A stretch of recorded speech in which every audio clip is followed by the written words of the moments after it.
este país existen diversas tradiciones culturales que están en contacto no solo hoy, ¿no? Sino desde hace mucho tiempo, ¿no? Y cómo dialogan, cómo se comunican, cómo interactúan estas culturas es lo que define qué es la interculturalidad, ¿no? Y la interculturalidad se ha discutido, digamos, somos interculturales de hecho hace mucho tiempo, es decir, interactuamos entre distintas culturas, ¿no? Vivimos entre culturas, pero también se ha discutido mucho el pensar en una interculturalidad como proyecto, ¿no? Como pensar en una interrelación que sea equitativa, dialógica, etcétera, que nos habla de que nuestra vivencia cotidiana no es equitativa, dialógica y respetuosa, ¿no? Más bien tenemos una historia de subordinación entre culturas, de jerarquización entre culturas, de superioridad e inferioridad entre culturas. Entonces, nuestra interculturalidad vivida se ha caracterizado por eso, por la subordinación, por la jerarquía, por relaciones de poder desiguales, ¿no? Y el reto, el desafío es cómo lograr una vivencia de interacción entre culturas que sea más respetuosa de estas diferencias y menos jerárquica, menos marcada por ese poder desigual entre las personas de acuerdo a sus culturas, ¿no? Y yo creo que estamos en el camino, ¿no? O sea, en este momento la interculturalidad la definiría como un camino, ¿no? O sea, no es solo el punto de llegada, ¿no? De un ideal, de armonía, que quizás nunca será posible, porque siempre hay conflictos, siempre hay definiciones, pero sí una búsqueda de conocernos, de interactuar de maneras que sean pues, más respetuosas de las culturas de cada cual que componen y que son parte de lo que somos, ¿no? Pienso que deberíamos ver ahorita la interculturalidad como un camino de construcción, no solo como una meta, un ideal, porque si no, siempre estamos muy lejos, ¿no? De la meta, sino más bien como explorar ese camino de cómo relacionarnos entre culturas, cómo escucharnos, respetarnos, conocernos, tomar unos de otros, ¿no? Y ahí hay un elemento de interacción bien importante, que creo que resalta mucho en toda la región, ¿no? En toda Latinoamérica, y que es distinto de un concepto más anglosajón como la multiculturalidad, ¿no? La multiculturalidad supone el respeto a las culturas, pero digamos cada una como una cultura separada y en su espacio, ¿no? Entonces yo soy hindú y tengo mi espacio, mi barrio, mis tiendas, mi iglesia, y si soy musulmán tengo mi barrio, mis tiendas, mi iglesia y mi familia, ¿no? Y cada mundo convive, pero como mundos apartes, ¿no? Como culturas cerradas, ¿no? Somos múltiples en nuestras culturas, pero yo creo que ese concepto que se ha desarrollado en Latinoamérica reconoce que además de ser múltiples estamos todo el tiempo en interacción, ¿no? Y nuestras culturas también están en interacción, se mezclan, se fusionan, se mueven de una a otra, no hay switch, ¿no? de una a otra, pero no son cuerpos totalmente separados, totalmente definidos, ¿no? Sino que las fronteras son más porosas, más fluidas de lo que queremos reconocer muchas veces, ¿no? Justamente por la interacción en la que vivimos. ¿Cómo ves tú, en el caso ya probablemente del terreno educativo, que se está enfrentando este reto, ¿no? Se está tratando de caminar en esto que tú has definido como un camino, ¿no? ¿Crees tú que hay políticas claras en educación e interculturalidad en esa dirección? Pues yo creo que hay declaraciones claras, por ejemplo, declaraciones respecto a que somos un país intercultural, nuestra educación tiene que ser intercultural, reconocemos que todos los niños tienen derecho a una educación intercultural y que los niños que tienen un habla materna distinta al castellano tienen derecho a una educación en su lengua. Eso, digamos, está claro, ¿no? A nivel general, legal, documental, y eso es importante, o sea, eso no siempre ha sido así y es un avance, pero sí creo que falta mucho en términos de mayor claridad en las políticas respecto a cómo eso se lleva a la práctica. Un profesor de una aula primaria que llega a una escuela y le dice, bueno, esta es una escuela bilingüe intercultural, el profesor me pregunta, bueno, ¿y qué hago? Y no hay políticas y orientaciones precisas que le ayuden a contestar esa pregunta. Entonces muchos profesores no es que no lo quieran hacer, sino que no saben cómo hacerlo, ¿no? La cantidad de instituciones de formación para docentes bilingües interculturales es todavía bastante limitada, aunque ahora se están creando muchas nuevas en este boom del crecimiento de universidades y institutos superiores que yo comentaba la vez pasada.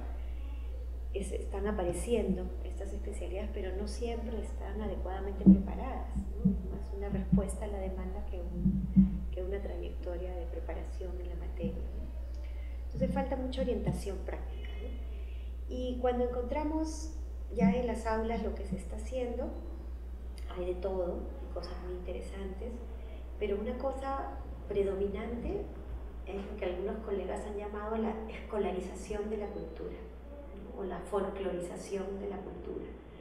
Y es como que para meter la cultura otra, ¿no? La cultura andina, la cultura amazónica, hay que cosificarla y volverla una actividad o un objeto que se pueda meter en la escuela, ¿no? Entonces, interculturalidad en las escuelas muchas veces es bailar una danza típica de la zona o hacer una artesanía en la obra de arte, una artesanía local en vez de un dibujo X, ¿no? Y entonces cosificamos y convertimos en algo muy delimitado, ¿no? En un producto, por ejemplo, un producto como una danza, como una artesanía, o el pedirles a los niños que vengan con su traje típico, y además no es el traje típico de todos los días, ¿no? Hay días en los que se usa esa ropa de manera especial, la fiesta, ¿no? Las danzas. Y entonces elegimos como fragmentos muy acotados de cultura y la invitamos a la escuela, esos fragmentos únicamente. Pero en verdad no estamos permitiendo que esa cultura entre a la escuela, ¿no? Sino solo unos pedazos fácilmente identificables, observables, objetivables, ¿no? Pero la cultura viva de la gente no necesariamente está entrando a la escuela, ¿no? No sus conocimientos, no sus maneras de ver el mundo, sus sistemas taxonómicos y clasificatorios, las formas en que explican la naturaleza o la espiritualidad o el mundo de las relaciones sociales, ¿no? Todo ese aspecto que también constituye la cultura no necesariamente entra a la escuela, ¿no? Entra el bailito, la flauta o la quena, ¿no? Estas manifestaciones culturales muy específicas. O sea, siempre queda un poco en el aire la idea de qué cosa es, digamos, formar en la interculturalidad. Y como tú decías, hay a veces se entiende la interculturalidad como cosificación de los saberes o de la cultura del otro, ¿no? Para poder incorporar. El problema para mí podría ser de repente, no sé si tú coincides en él, si puedes desarrollar alguna idea en esto. No se trata de la formación intercultural, debiera más atender a la formación de una actitud. Yo creo que es una actitud, pero también tiene que ver con cómo nos relacionamos con el conocimiento, ¿no? Y con la práctica, la praxis también, ¿no? Entonces, por ejemplo, una experiencia para mí muy interesante de formación intercultural parte, por ejemplo, por el arte, ¿no? Que es la experiencia de Guarmayo, que se va a presentar en el curso, ¿no?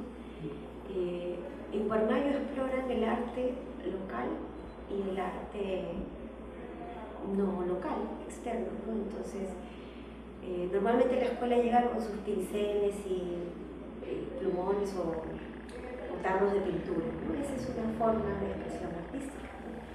Entonces Guarmayo lo que hace es parte por las formas locales de expresión artística, ¿no? Si es una comunidad de tejedores, ¿no?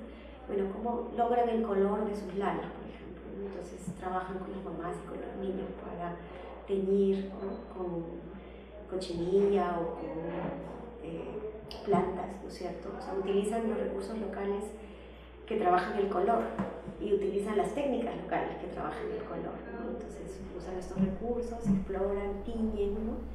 Y luego pueden introducir otros conceptos y otras prácticas de trabajar con el color que vienen de otras matrices culturales, ¿no? Meter la pintura y los pinceles y el papel, ¿no? Y en ese proceso van dialogando entre distintas formas de trabajar y expresarse a través del color. Entonces, para mí eso es más cercano al concepto de interculturalidad, que te digo que involucra una actitud, ¿no?, de exploración mutua, pero también un conocimiento, ¿no? ¿Qué piensan aquí, qué piensan allá, en qué se parecen, en qué se diferencian? Y una praxis, una práctica de cómo yo utilizo esos conocimientos en el mundo, ¿no? ¿Qué hago con ellos, ¿no? Y eso es muy diferente, pues, ¿no es cierto?, de poner un momento de un baile, que no necesariamente involucra este cuestionamiento de mis conocimientos y mi praxis, como la cuestiono, la miro desde otro lado, la complemento con nuevos conocimientos y nueva praxis. ¿Y tú crees, por ejemplo, que digamos, en la currícula que se viene un poco construyendo en este proceso, ya hay algo así como, digamos, la posibilidad de afirmar una propuesta que incorpore esos tres elementos que tú más o menos estás planteando, es decir, una actitud, un saber, una búsqueda de saber y al mismo tiempo una praxis, ¿no? Yo no veo todavía eso en la estructura curricular actual, ¿no? La estructura curricular actual está basada todavía en la idea de que este es el cuerpo de conocimientos que tienen que definir, que aprender los alumnos, y podemos diversificar estos conocimientos de acuerdo a su contexto local, ¿no? Entonces, un 30% del contenido de lo que se enseña en el año escolar puede diversificarse, puede adaptarse a las características locales y del contexto, pero define un 70%, y además no, define todo el currículum como este es el conocimiento que la escuela debe impartir, y ahí no entra la escuela, ¿no? La escuela solo entra, digamos, como, o sea, tenemos que aprender matemáticas o ciencia, y bueno, una parte de ese currículum puedes diversificarlo, ¿no? Puedes ejemplificar cómo un ser vivo nace, crece, se reproduce y muere con plantitas de tu localidad. Pero, por ejemplo, en ninguna parte de la currícula se plantea que hay una mirada alternativa de la naturaleza, donde los seres vivos y los seres no vivos no corresponden a la clasificación de la ciencia occidental, ¿no? O sea, la ciencia occidental te dice la piedra es un ser no vivo, la planta es un ser vivo, ¿no? Dentro de la cosmología andina, los sapos, las piedras tienen vida también, ¿no? Y ese conocimiento no tiene espacio en la escuela, ¿no? No digo como que reemplace el otro, sino esta idea de conversar entre los dos, ¿no? O sea, cómo existen distintos sistemas de conocimiento, ¿no? Y con cuál nos quedamos. La escuela puede decir nos quedamos con el sistema, con el modo de conocimiento científico, porque esa es nuestra misión o eso es lo que manda el currículum, pero no da pie a esa conversación con otros sistemas de conocimiento, ¿no? Simplemente presenta su sistema de conocimiento como el único posible en el mundo. ¿Cuáles son, a tu juicio, los principales impedimentos para llevar a cabo una educación intercultural? Yo creo que hay de varios tipos, ¿no? Varios tipos de impedimentos. Uno, primero, que la escuela todavía no rompe justamente esto que acabo de decir, de esta mirada de que hay un tipo de conocimiento válido que es el que la escuela transmite y los demás son de una jerarquía menor, ¿no? Y este cuestionamiento, que es muy difícil de romper, es todavía un problema para entrar a un diálogo intercultural en serio, ¿no? Porque sigue estableciendo una jerarquía entre si yo poseo el conocimiento correcto, yo soy superior, y si tú posees un conocimiento de calidad inferior, tú eres inferior también, ¿no? Entonces ahí todavía hay una superioridad e inferioridad de las personas que tiene que ver también con los conocimientos, los saberes, etc., ¿no? Ese es uno primero como de fondo. Uno segundo es que las poblaciones subordinadas también identifican la escuela como sí, pues es el espacio para adquirir cierto tipo de conocimiento, no el propio, sino otro. Y queremos ese conocimiento porque ese conocimiento da poder. Y entonces las propias poblaciones no quieren necesariamente una escuela intercultural bilingüe, no quieren su propio conocimiento, quieren el conocimiento del otro, el que les va a dar el poder para estar en una mejor posición en la sociedad del otro. y lo que conversábamos hace unos días es que en la medida que no se entienda el proyecto de la educación intercultural como un proyecto de todos, las poblaciones marginales siempre van a sospechar de que hay gato encerrado, pues, porque ellos tienen una educación diferente. Y es uno de los problemas de hablar de... que aquí estamos hablando muchas veces de educación intercultural, pero en el fondo lo que estamos haciendo es educación indígena, es una educación para los indígenas. Sí, justo ese es quizá un tema con el que podríamos cerrar, ¿no? Porque efectivamente hasta ahora hay una cierta confusión, ¿no?, en ese sentido. ¿Cuál señalarías tú que es el camino para, de alguna manera, digamos, sin que esto signifique un enfrentamiento con la propia dirigencia indígena, porque la propia dirigencia indígena presiona en el sentido de llevar adelante una educación intercultural que en realidad al final es indígena, ¿no? O sea, ¿tú cómo ves esa posibilidad de cambiar eso? Bueno, yo no me refería con educación indígena tanto a las presiones de las dirigencias de los movimientos indígenas, sino más bien a la práctica del gobierno, ¿no? O sea, el gobierno solo implementa programas de educación bilingüe intercultural en poblaciones campesinas, rurales e indígenas, ¿no? Entonces, en la práctica no hace una educación intercultural, sino una educación para los grupos indígenas, ¿no?, para los grupos campesinos. Que algunos grupos indígenas presionen por una educación indígena no me parece mal, en el sentido que es parte de una agenda política también, ¿no?, de estas dirigencias, de buscar afirmar una cultura que ha sido muchas veces atacada, diezmada, menospreciada, ¿no? Y entonces necesitan que sus niños y jóvenes no pierdan ni se sientan avergonzados de esta educación y la revaloren, ¿no? Y eso no pasa con todos los grupos indígenas, pasa solo con algunos, ¿no? Entonces, creo que es importante tener también en cuenta estas dimensiones políticas, ¿no?, que tiene la educación para estas poblaciones, porque la educación tiene dimensión política en todas las poblaciones, ¿no?, en cualquier tipo de población. Y esa es una agenda válida, ¿no? Es una agenda válida donde hay que dialogar también con, bueno, está bien, sus niños deben valorar y conocer la educación indígena, pero van a vivir en un mundo global, necesitan también herramientas para interactuar con el otro, ¿no? Y yo creo que planteado así, no hay ningún problema con las dirigencias indígenas de aceptarlo en esos términos, ¿no?, en la medida en que sí se respete, se cuide, se valore su propio conocimiento. Pero no es así como está funcionando la escuela, ¿no?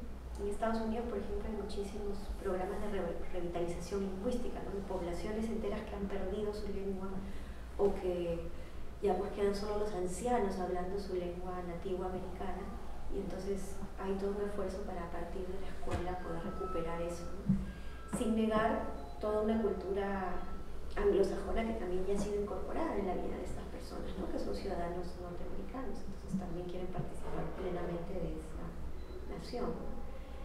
Entonces, no creo que la agenda de fortalecer las culturas indígenas en la escuela sea incompatible con la interculturalidad. Creo que pueden conversar.